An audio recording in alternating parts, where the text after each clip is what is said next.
Kırgız zar zaman akırkı жолу 17 kılımda жазылған deydi. Bir yerden mesele daha var. Çın Temir. Temir Çın. Çıngiz Han'ın adı Temir Çın mı? Ооба. Temir Çın. Çın Temir Kırgız'ın adı mı? Kırgız'ın adı. Kırgız'ın batırı mı? Kırgız'ın batırı. Yani bu emi bunday koşup koyalım. Emi kanday hareket menen, kanday maksat menen oşol 633 yıldan başlap 17 kılımga çeyin жаңы маалымат болду да. Анын баарын сүрүштүрүп, мурда табылбай калган жерлерин толуктап, кыргыздын санжырасын кошумчалап, биз үчүн кам көрүп, келечек муундар тегин билип жүрсүн, түбүн билип жүрсүн деп мындай эмгекти жараткан. Кайсы элде табабыз биз? Мисалы Кирилл Мефодийди орустар айтып атат. Кайсы doğru экенин билесиз да, э? 12-13 кылымдарда. Андан 6-7 кылым мурда кыргыз 2,5 миң жыл мурун жазылган китебин жаңырталып. Кой, мынау маалыматты толуктайлы. Биздин келечек урпактар өзүнүн түбүн, тегин, тарыхын билип жүрсүн деп кам көргөнү. Бул эмне деген маалымат?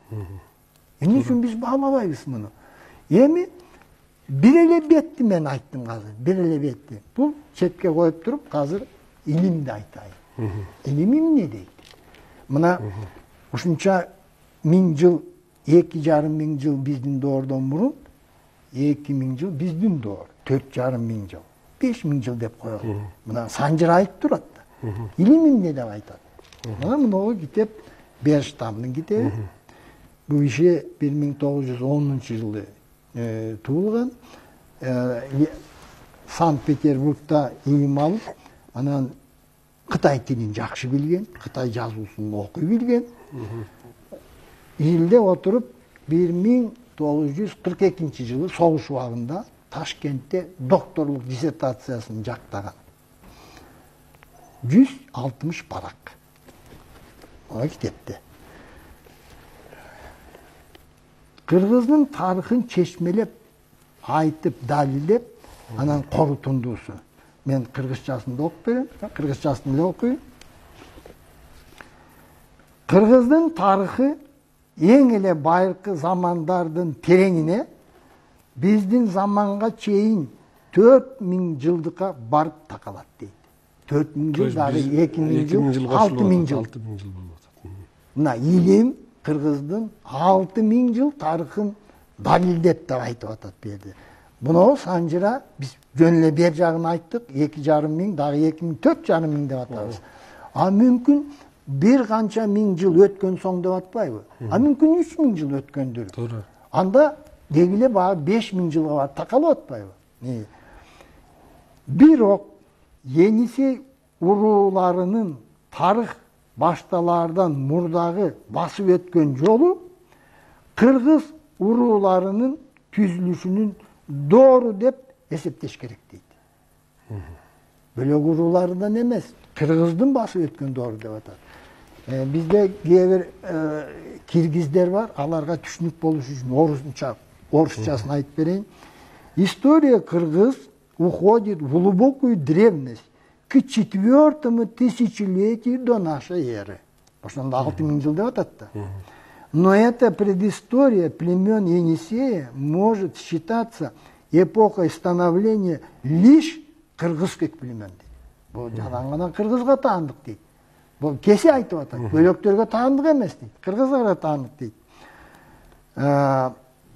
Эта предыстория племен Енисея может считаться эпохой становления лишь кыргызских племен.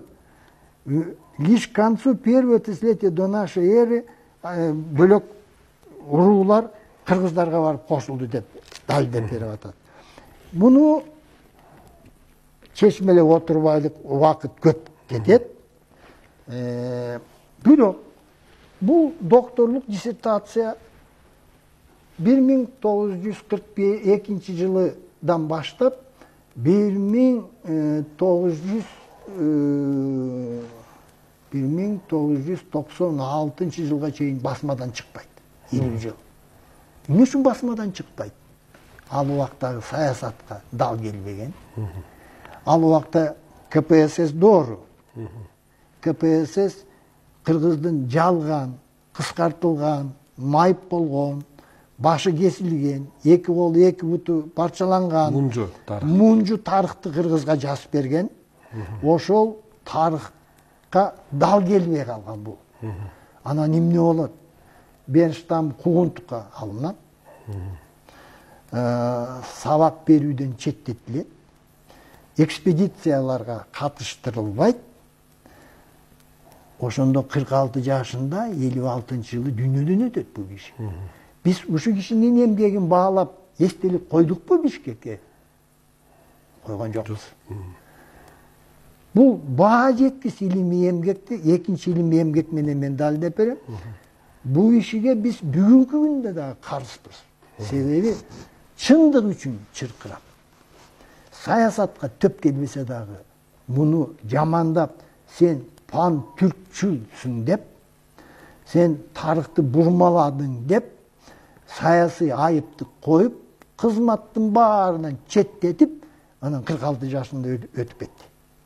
Бул киши эмне үчүн ушунча Кыргыздын тарыхын изилдеди деген суроо туулуп атат. Көрсө, Чоң Чүй каналы, БЧК деп коебуз да. Ошол канал казылганда, кол менен казылды да негизи. Улам күн сайын табылгалар чыгып атат. Күн сайын табылгалар. Ошо табылгаларды изилдеп, бул эмне деген буюм? Кайсы доорго таандык? Кайсы элге таандык деген суроо болот да. Ошондо канал бүткөнгө чейин 450 километр. Ошонун баарын тынбай күн-түн улам табылган буюмдарды изилдеп, анан Кытайдын тарыхый булактарынан дагы жакшы тааныш, анан кийин бөлөк археологиялык казууларды да жакшы билип, төп келгенин билип, анан кийин бул Кыргыздын тарыхы турбайбы? Бул кайсы доордо деп доорун аныктап, анан 160 кагаз бетиндеги докторлук диссертацияны жактайт. Бул диссертация ушул күнгө чейин жокко чыгарылган жок. Бул диссертация ошо боюнча турат. Бир дагы илимпоз муну жокко чыгара алган эмес. Гумилевду билесиз. Гумилев куугунтукталган. Анан ал убакта бийлик Гумилевге айтат: "Эми сенин абалыңды жеңилдетелик. Сен ушу Берштамдын эмгегин катуу сында" дейт. Жокко чыгарып бер дейт. Жокко чыгарып бер дейт. Эми жокко чыгаруу кыйын, бирок сындап кой дейт да. Муну мага Кузьмина Елена Ефимовна айтып берди. А кишини мен чакырып, силерге да же бир бөлөк каналда берүү болгон. Анан ошо киши айтып бербеди. Ушундай болгон дейт. Анан Гумилев Кузьмина бул баягы Россия Академиясынын академиги, археолог эжеке да, Бул киши 250 илимий эмгеги бар киши. Бул киши жалаң эле Россия эмес, Индиядагы, Ирандагы, Германиядагы тарых илимдеринден таанылган академик болгон да. Бул киши арилер жөнүндө таада адамзаттын тарыхында биринчи илимий эмгек жазган.